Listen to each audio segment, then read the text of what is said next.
Saudi ഭരണാധികാരിയുടെ നിർദ്ദേശം പരിഗണിച്ച് രണ്ടാമത്തെ ഒട്ടക ഓട്ടമത്സരം കൂടി നടത്തുവാൻ സംഘാടക സമിതി തീരുമാനിച്ചിട്ടുണ്ട്.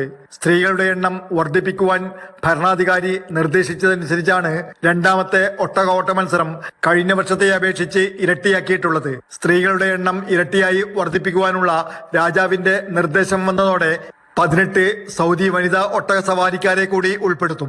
മൊത്തം 70 മില്യൺ സൗദി റിയാലാണ് സമ്മാനത്തുക. പങ്കെടുക്കുന്ന വനിതാ ഒട്ടക സവാരിക്കാരുടെ എണ്ണത്തിലുണ്ടായ വർധനവ് സമ്മാനങ്ങളുടെ വർധനവിന് കാരണമായി. കഴിഞ്ഞ വർഷത്തെ ഉത്സവത്തിൽ Britain, France, Germany, Iran, Jordan, Oman, Saudi Arabia, UAE, Yemen എന്നിവയെ പ്രതിനിധീകരിച്ച് 15 വനിതാ ഒട്ടക സവാരിക്കാർ മത്സരിച്ചു. ഈ വർഷം 12 രാജ്യങ്ങളിൽ നിന്നുള്ള 30 വനിതാ റൈഡർമാരാണ് പങ്കെടുക്കുന്നത്. 60,000 സൗദി റിയാലാണ് ഒന്നാം സ്ഥാനം നേടുന്ന വനിതാ റൈഡറിന് ലഭിക്കുക. Mathrubhumi news, Riyadh.